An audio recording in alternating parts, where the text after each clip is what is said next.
क्या आपको पता है द्वारका माई के अंदर कुछ ऐसी चीजें थी जिनके वजह से एक बहुत महत्व क्रिएट होता था और उनके बारे में जानना भी बहुत इंपॉर्टेंट है। और वो क्या क्या चीजें थी आज आपको बताएंगे। सारी चीजें तो नहीं बताएंगे, इस वीडियो में दो ऐसी इंपॉर्टेंट चीजें बताता हूँ जो द्वारका माई के अंदर थी। उसके बाद हम नेक्स्ट वीडियोज में और भी चीजों के बारे में डिस्कशन करेंगे। देखिए, दो बहुत खास चीजें आपको देखने को मिलती है द्वारका माई के अंदर। एक तो थी तुलसी वृंदावन। ऐसा बताया जाता है 1909 से 1912 के बीच में जब द्वारका माई का एक रेनोवेशन काम शुरू किया गया भक्तों के द्वारा, तो उस रेनोवेशन काम में एक तुलसी वृंदावन भी लगाई गई वहां पर। और तुलसी वृंदावन जैसे कि तुलसी का एक पौधा होता है, और वो जो तुलसी वृंदावन है वो हिंदू भक्त वहां आराम से पूजा कर लिया करते थे। और उस समय किसी भी मुस्लिम भक्त को कोई भी परेशानी नहीं थी। और जब कोई मुस्लिम भक्त बाबा से मिलने आता था तो वो भी बाबा के सामने बैठकर कुरान पढ़ सकता था, तब भी कोई दिक्कत नहीं होती थी। तो एक तरह से हिंदू मुस्लिम ने अपना अपना एक तरह से बैलेंस बना रखा था कि किस तरीके से किस वक्त जो है वो बाबा की पूजा करेंगे। और बाबा ने किसी भी प्रक्रिया पे, चाहे वो मुस्लिम की हो चाहे वो हिंदू की हो, कभी भी कोई आपत्ति नहीं जताई। और बाबा का तो खैर हम किसी भी धर्म में नहीं बांट सकते क्योंकि वो धर्म से परे थे। तो एक तरीके से तुलसी वृंदावन भी बहुत खास हो जाती है जब आप द्वारका माई के बारे में बात करते हैं।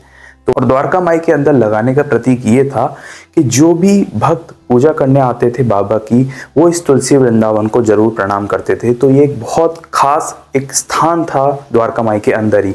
दूसरी इंपॉर्टेंट चीज द्वारका माई के अंदर थी, वो थी बाबा का एक पत्थर जिसपे बाथिंग स्टोन कहा जाता है।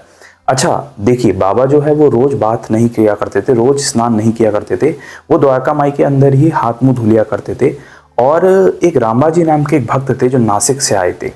अच्छा, रामबाजी जो थे वो थोड़े से मेंटली इल थे, थोड़ी सी मेंटली परेशानी से वो जूझ रहे थे।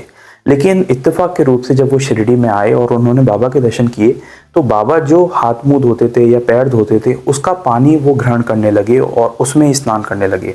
शुरू में सब लोग देख के हैरान थे, लेकिन रामबाजी जो थे वो धीरे धीरे यही प्रक्रिया हर दिन दोहराने लगे और इसके बाद वो बिल्कुल ठीक हो गए।